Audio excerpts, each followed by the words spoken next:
Bapak, Ibu, saudara-saudara sekalian, setiap hari kita harus memiliki perasaan krisis yang positif, krisis yang baik. Di tengah banyak krisis yang pasti kita alami, kalau tidak setiap hari, saudara pasti memiliki masalah yang membawa hidup saudara dalam posisi krisis atau merasa krisis. Ya saudara, pasti ada saja hal-hal yang membuat saudara merasa krisis. Walaupun tidak terjadi setiap hari, bisa tak saat-saat tertentu saudara. Misalnya ada saudara yang mengalami kecelakaan, misalnya di PHK dari pekerjaan, uang saudara digelapkan atau ditipu, dan lain sebagainya. Ya, tidak perlu saya sebut, banyak yang membuat kita merasa krisis. Tetapi ada dua krisis yang kita harus selalu miliki. Dan ini krisis yang positif. Bahkan krisis yang bisa dikatakan kudus untuk krisis yang pertama. Krisis itu adalah jangan sampai kita dijumpai Tuhan tidak berkenan.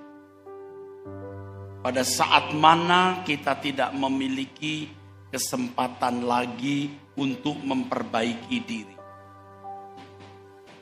Karena kita tidak tahu kapan hari akhir kita mengembuskan nafas, maka kita harus selalu berjaga-jaga. Seperti yang dikatakan di Matius 25 ayat 13. Berjaga-jagalah, sebab kamu tidak tahu akan hari maupun akan saat. Ini krisis yang pertama. Yang kedua, ini terkait dengan krisis yang umum dimiliki oleh setiap orang. Bahwa kita bisa diperhadapkan kepada masalah yang tidak dapat kita tanggulangi dengan kekuatan kita sendiri. Misalnya gempa dengan skala Richter yang tinggi, tsunami, perang, orang jahat yang datang mau merampok, terpapar penyakit yang sulit ditemukan penanganan medisnya, dan lain sebagainya. Setiap saat keadaan itu bisa berubah, saudara. Tidak usah menunggu naik pesawat 40.000 kaki di atas permukaan laut. Pesawat terguncang dan jatuh. Kepleset di kamar mandi pun sudah bisa menjadi sesuatu yang fatal. Kecolok benda mata jadi buta itu mudah. Kita ada di tengah-tengah masyarakat dalam pergaulan, atau kita berjalan di tengah banyak orang yang ternyata bisa menularkan penyakit. Penyakit bisa penyakit parah. Itu juga mudah terjadi. Kita harus mempertimbangkan setiap keadaan bisa berubah setiap saat. Keadaan yang sulit, masalah yang berat, yang melampaui kekuatan kita. Di situ kita harus bergantung kepada Tuhan. Jangan menunggu ada masalah berat baru kita mendekat kepada Tuhan, melekat dan berpegang erat. Setiap hari kita berpegang erat. Segala kemungkinan bisa terjadi. Tetapi kita memiliki jaminan yang pasti. Lebih dari asuransi apapun dan asuransi manapun. Untuk mobil kita asuransikan. Untuk kesehatan jiwa juga kita asuransikan. Mengapa kita tidak berusaha memiliki jaminan yang lebih dari jaminan yang manusia bisa berikan? Bawalah pulang kebenaran ini dan percayalah hidup saudara akan berubah. Sebab dengan memiliki perasaan krisis yang positif itu, kita menjadi rendah hati di hadapan Allah. Yang nantinya pasti juga bisa rendah hati di hadapan manusia. Orang yang tidak memiliki perasaan krisis yang positif ini sebenarnya berkategori sombong, berkategori angkuh di hadapan Allah. Dan jujurnya, dia berkata, aku tidak membutuhkan engkau Tuhan, atau tidak terlalu membutuhkan engkau. Banyak hal yang lebih kubutuhkan daripada engkau. Mari kita belajar kebenaran ini. Kita harus membangun perasaan krisis. Bahwa setiap saat kita bisa berdiri di hadapan tahta pengadilan Allah. Dan mempertanggungjawabkan segala sesuatu yang kita lakukan selama kita hidup di bumi. Dan kita tidak tahu kapan kita harus berdiri di hadapan tahta pengadilan Allah. Sebab kita tidak tahu kapan hari terakhir kita. Kita harus selalu berkeadaan siap menghadap tahta pengadilan Tuhan. Saudara, karena dari hari ke hari orang bisa melewati hari sepertinya tanpa resiko. Khusus untuk krisis pertama dulu ya saudara. Kalau krisis terkait dengan krisis kedua, itu hal yang pasti banyak dialami. Untuk krisis yang pertama ini tidak dialami sampai ketika orang mati menghadap tahta pengadilan. Kalau krisis yang kedua, perasaan krisis yang kedua bahwa segala sesuatu bisa terjadi seperti misalnya kebakaran. Pengalaman mengalami kebakaran.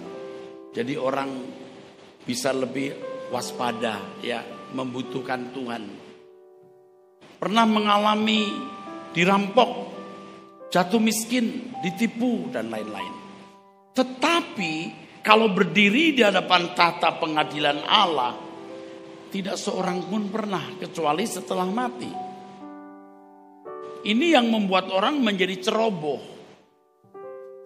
Aman, masih aman tuh. Lewat, 1 hari lewat, 2 hari lewat, 3 hari lewat, aman. Dalam keadaan hidup yang tidak berkenan di hadapan Allah, aman. Lalu berkepanjangan seperti itu. Dan mulai berpikir, nanti kalau sudah kira-kira mendekati kematian, baru sungguh-sungguh berurusan dengan Tuhan. Baru sungguh-sungguh berurusan dengan Tuhan. Setan menipu banyak orang. Kalau kita membaca di dalam 2 Petrus, saudaraku, apa yang saya kemukakan ini jelas. Ya. Ketika orang berkata, mana hari kedatangan Tuhan? Lalu mereka menjadi ceroboh. Firman Tuhan katakan, orang-orang seperti ini mengejek Tuhan dengan ejekan-ejekan yang hidup tidak sesuai dengan kehendak Allah. Dengan ejekan-ejekan yaitu orang-orang yang hidup menurut hawa nafsunya. Bukan mengejek dengan perkataan, mengejek dengan perbuatan. Aman tuh. Membenci orang aman tuh. Nyolong aman tuh.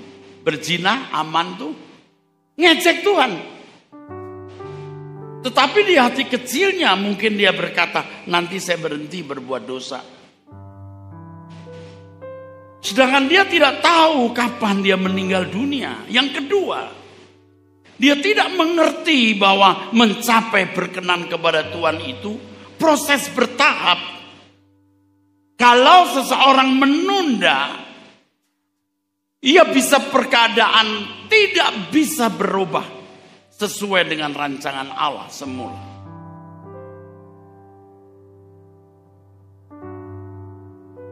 Sebagai orang yang sudah melayani Tuhan 45 tahun, bertemu dengan banyak orang, saya sudah membuktikan orang-orang yang sudah lewat umur betapa susahnya diubah.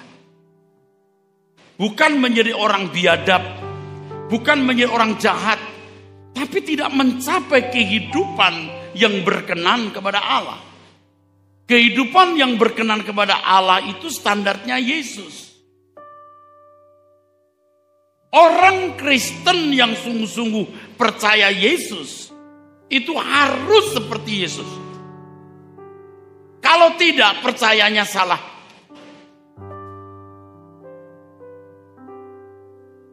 Orang yang mengaku percaya Tuhan harus seperti Tuhan. Kalau tidak, salah percayanya. Dan untuk menjadi seperti Tuhan, untuk sempurna, proses bertahap yang harus giat untuk dilakukan. Sebab setiap hari ada kuotanya. Kuota yang Tuhan berikan untuk dipenuhi. Kuota yang Tuhan mau kita penuhi.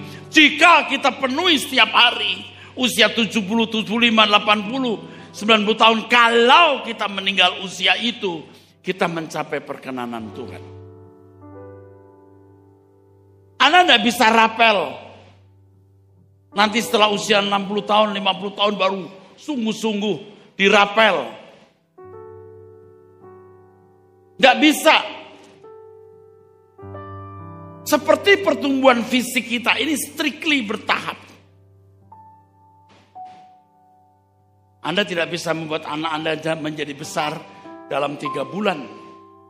Tapi perlu waktu 10, 15, 20, 30, 40 tahun.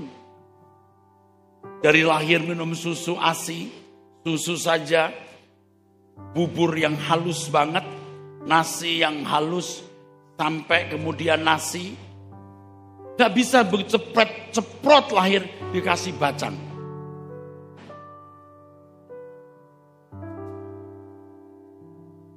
Ada proses. Maka Alkitab memberikan istilah kedewasaan rohani itu bertumbuh. Proses. Karena sehari lewat,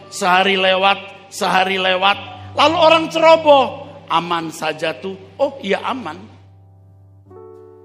Kamu belum mati, tapi ingat, kamu tidak tahu kapan hari kematianmu. Yang kedua, ingat kuota setiap hari yang Tuhan berikan. Jangan kamu sia-siakan.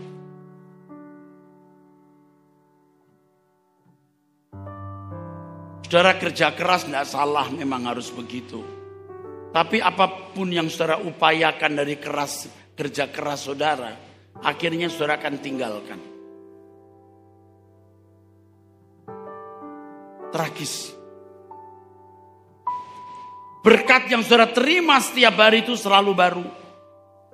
Dan tidak pernah bisa diulang. Hanya oleh kemurahan Tuhan, Tuhan memberikan kemungkinan-kemungkinan lain. Tapi seandainya setiap hari semua berkat yang Tuhan sediakan, saudara serap semua, saudara akan bertumbuh dengan baik. Itulah sebabnya mana yang Tuhan berikan di padang gurun tidak boleh disimpan kecuali hari Sabat. Ada kuota setiap hari.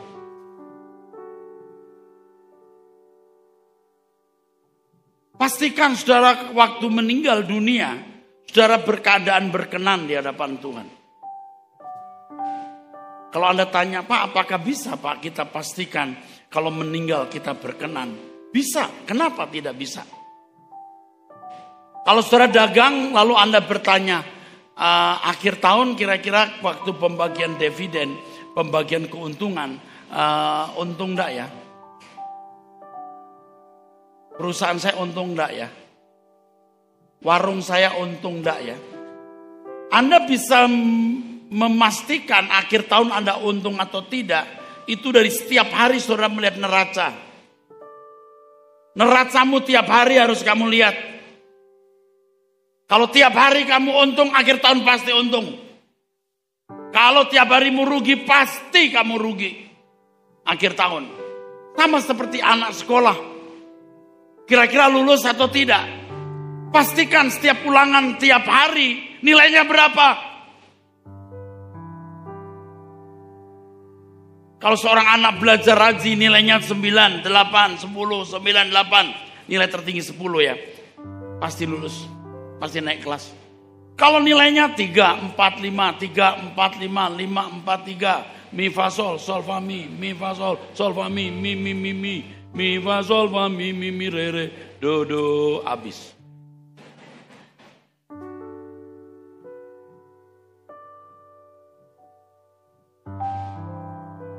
Setiap hari saudara akan mendapatkan pengalaman-pengalaman di mana saudara harus memilih hidup suci atau tidak. Melanggar kehendak Tuhan atau tidak. Setiap hari. Di situ Anda bisa melihat nilaimu. Neraca kekudusanmu. Neraca kesucianmu. Kecuali orang sembarangan. Sembarangan hidup. Kalau salah berkata, ya inilah saya penuh kelemahan dan kekurangan. Terus mati dia. Kekuranganmu apa? Kelemahanmu apa? Ditanggulangi. Diakui. Saudara harus berani berkata kepada Tuhan. Tuhan, masih adakah salah yang kulakukan? Tunjukkan. Kalau ada, aku mau akui dan bertobat dan meninggalkannya.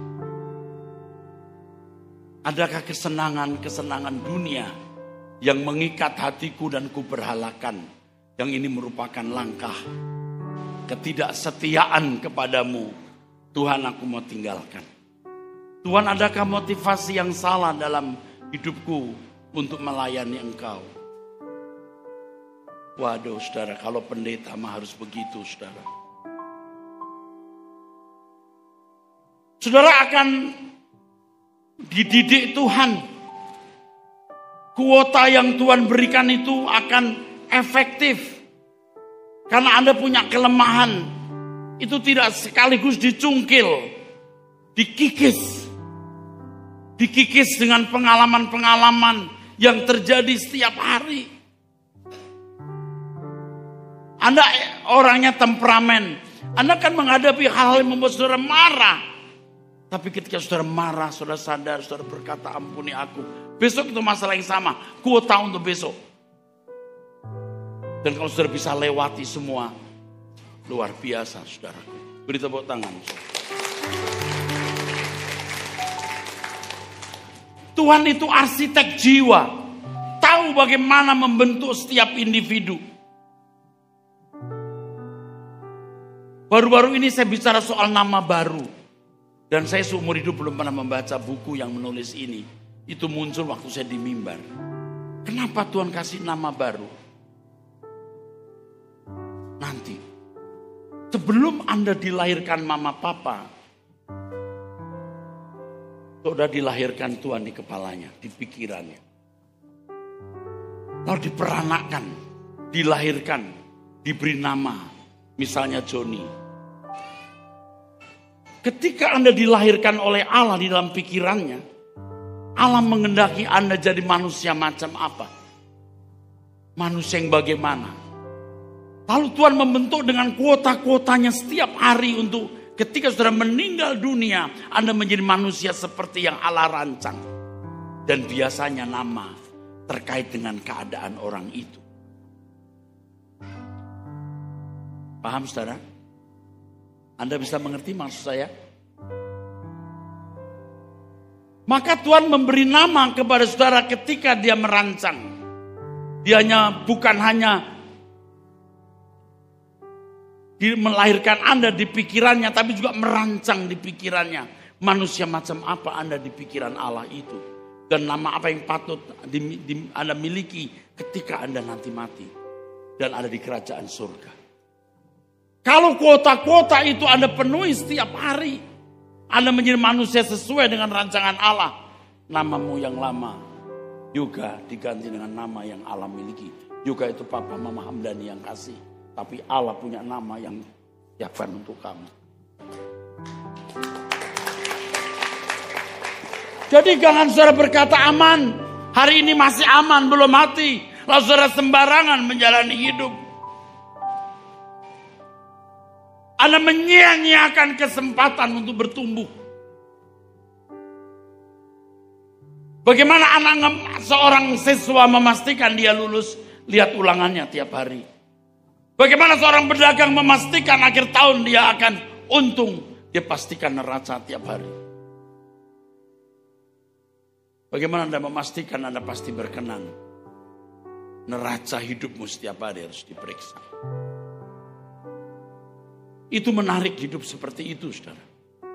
Dulu pun juga saya tidak serius. Pokoknya merasa diri sudah benar aja. Kita lewati hari. Nanti kalau sudah di atas naik pesawat, pesawatnya gonjang-ganjing baru. Wah, Tuhan, ampun dosaku. Ampun dosaku, Tuhan. Aku janji hidup suci banget. Begitu udah mendarat, ya udah lupa.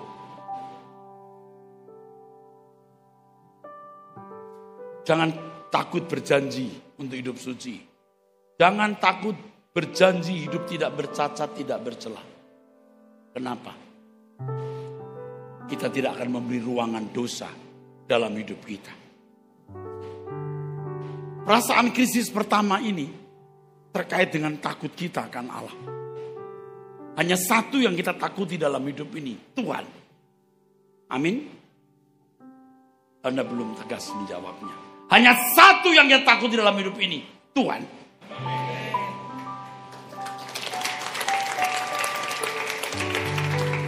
Dan perasaan takut akan Allah itu tidak bisa kita miliki dalam sekejap. Kita harus punya komitmen, aku memilih takut akan Allah. Dikembangkan dengan kehidupan yang tiap hari kita jaga.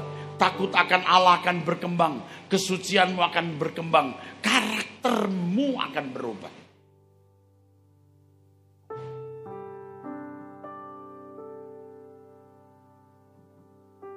Saya rindu di Surabaya ini banyak orang yang diubahkan. Saudara langsung bertemu dengan saya. Ini bukan pertaruhan yang mudah untuk saya meninggalkan Jakarta dengan segudang tanggung jawab. Tapi kota besar seperti Surabaya harus dilawat Tuhan. Saudara harus diubahkan Tuhan, lalu saudara jadi berkat bagi orang lain.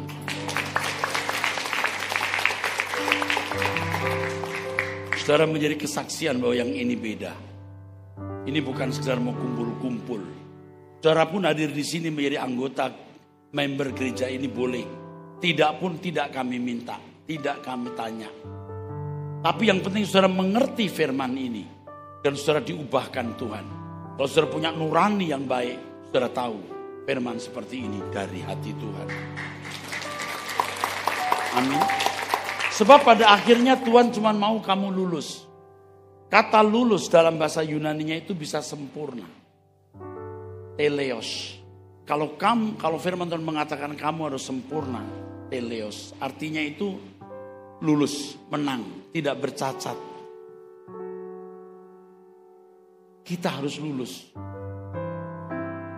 Dan yang paling kita harus taklukkan diri kita sendiri. Ini musuh paling mengerikan, paling merusak. Kalau dari muda-muda begini, kamu taklukkan dirimu, kamu seumur orang tua, kamu akan sempurna. Dan kamu tidak bisa gagal. Bukan mungkin gak gagal, tidak bisa gagal. Apapun yang kau lakukan diberkati. Serius. Tunggu saudaraku. Allah itu hidup. Jadi jangan saudara sembarangan. Lewat saja. Hari ini udah lewat, besok juga lewat. Pak, Bu, orang naik motor ngebut, cut, siksak. 1000 kali lolos, 1 kali gak lolos, mati dia. Paham? Miliki krisis ini. Dan saya harap dengan saya khotbah ini, krisis ini, perasaan di sini akan bangkit. Jangan hanya krisis mikirin anakku belum kerja, belum kawin, aku belum punya rumah. Itu krisis. Betul. Yang karenanya buat Anda bertanggung jawab. Betul. Tapi jangan melampaui krisis mengenai kehidupan berkenan di hadapan Allah. Amin, Pak. Percaya Tuhan akan tolong. Amin, Pak. Itu udah tua, Pak. Udah deket, Pak. Kita harus mempunyai perasaan krisis, Pak. Gak usah Bapak pendeta juga takut, Pak. Apalagi kalau nanti di hadapan Tuhan, wah, ditelanjangi Tuhan, malu kita. Amin, Pak. Jangan bikin dosa. Amin. Amin, Bu. Bu serius. Saya salamin dulu hamba Tuhan Ibu Ana.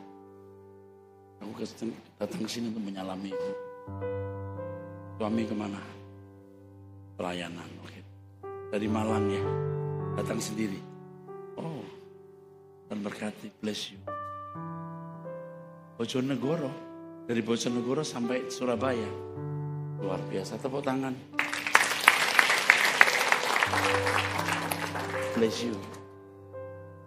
Senang bisa ketemu Anda semua di sini. Ibu dan berkati ya.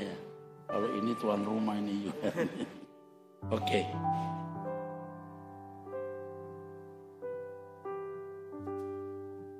Saudara harus memaksa diri saudara sendiri. Dunia ini keras. Keras. Dunia ini keras meracuni saudara. Keras mempengaruhi saudara. Saudara harus keras terhadap diri sendiri.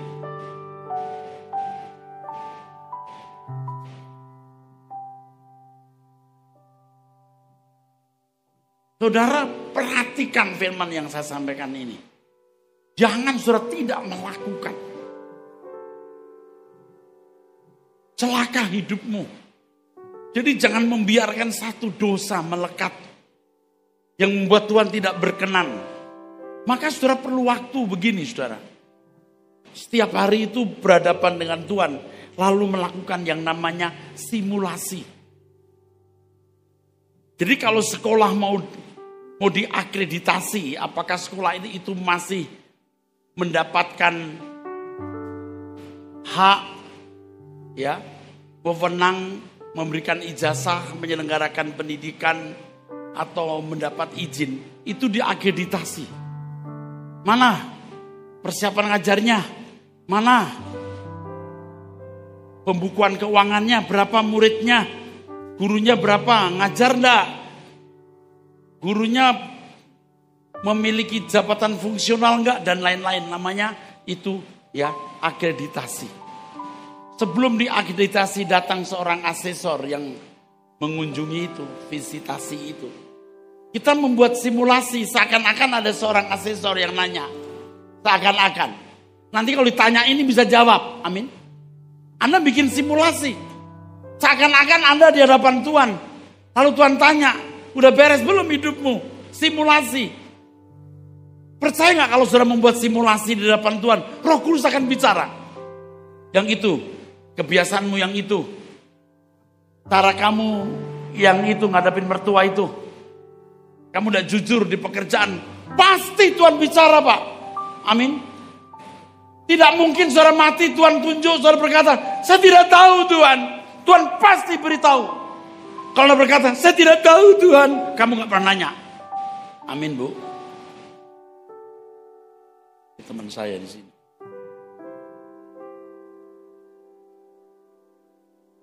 Bikin simulasi.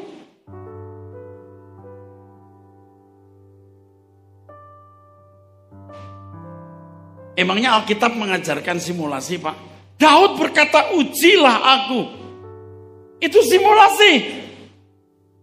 Periksa aku kalau jalanku serong. Jangan tidak melakukan ini. Pas saudara tidak melakukan sebagian besar, ya enggak? Oh salah ya, sudah melakukan semuanya ya? Oh, bisa bahasa Indonesia enggak? Kok enggak jawab? Saudara mau melakukan, amin?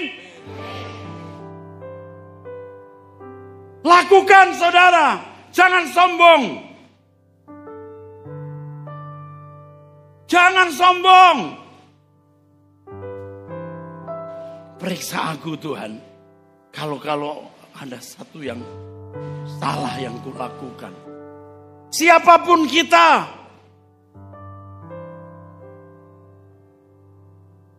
Kadang-kadang justru teolog, pendeta yang merasa sudah benar dan tidak periksa diri. Kita harus merendahkan diri dan berkata, Tuhan, kalau ada dosa dan salah dalam diriku, beritahu, aku mau mengakui, aku mau berubah. Saudara mau? Saudara mau?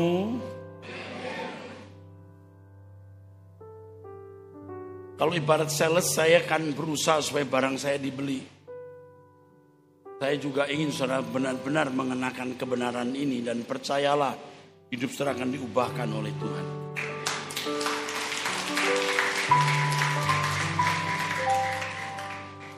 Yang kedua itu krisis mengenai bahwa setiap saat bisa terjadi keadaan di luar kemampuan kita. Ini sebenarnya harus saya kaitkan dengan kesucian, tetapi saya sampaikan dulu begini. Tuhan tidak memberikan kita pencobaan melampaui kekuatan kita. Amin. Tapi kok ada juga Pak, Tuhan memberikan pencobaan melampaui kekuatan kita sampai jatuh karena kamu tidak berjaga-jaga.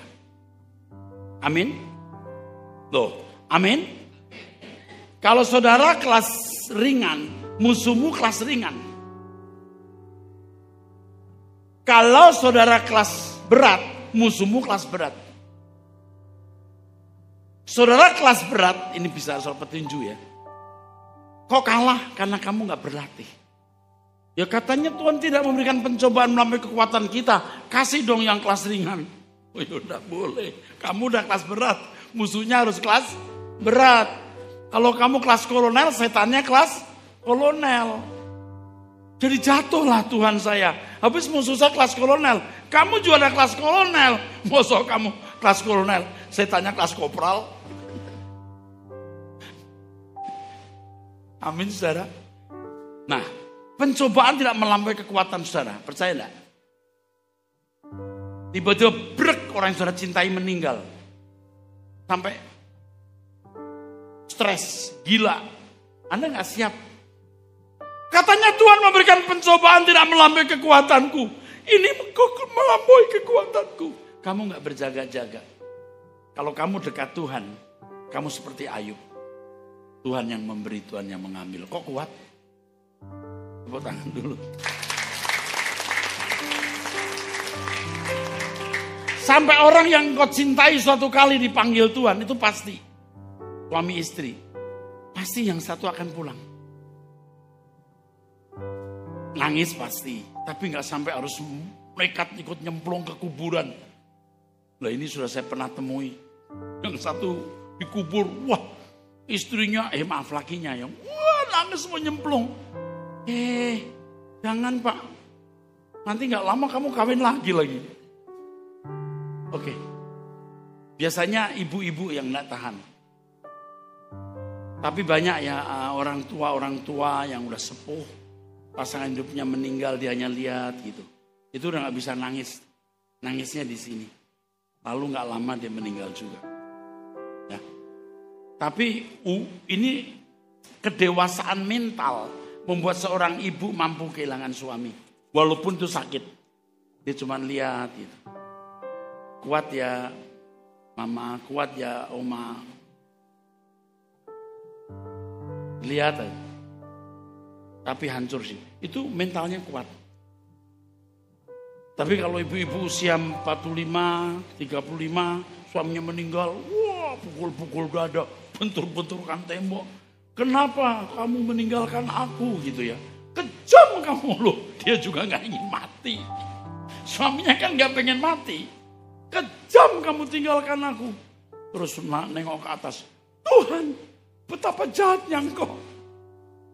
Tapi kalau sudah dewasa mental, dia hanya bisa lihat. Itu dewasa mental, Pak. Kalau dewasa rohani lebih lagi. Senyum. Dah, papi duluan ya. Nanti aku nyusul.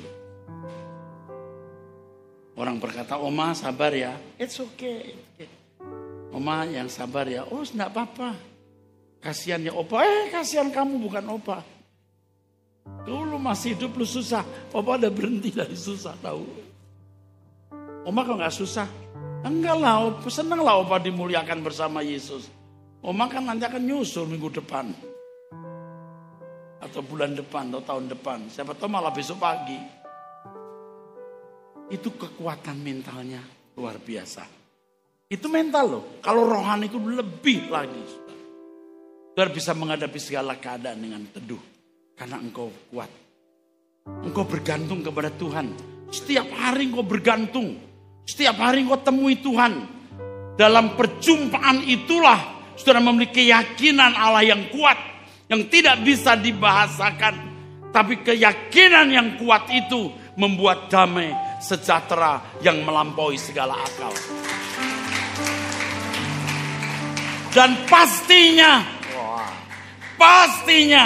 kalau saudara berjaga-jaga setiap hari berhadapan dengan Tuhan. Saudara berkata, Tuhan aku tidak tahu hari esok. Tapi aku tahu engkau yang pegang hari esok. Tuhan tidak akan meninggalkan saudara.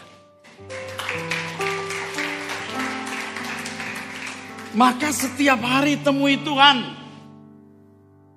Hidup yang terus menjaga diri. Berkenan di hadapan Tuhan setiap hari. Dan Anda layak dilindungi Tuhan. Kalau saudara tidak hidup dalam keberkenanan, ceroboh, Anda tidak layak mendapat perlindungan. Kalau orang hidup sembarangan, ceroboh, dilindungi Tuhan. Secara proporsional, Tuhan bisa dihina. Lihat bagaimana bangsa Israel. Yang begitu disayang, begitu diperhatikan, begitu diistimewakan. Ketika mereka memberontak, Tuhan hancurkan.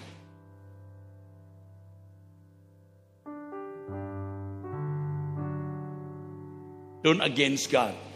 Jangan melawan Tuhan.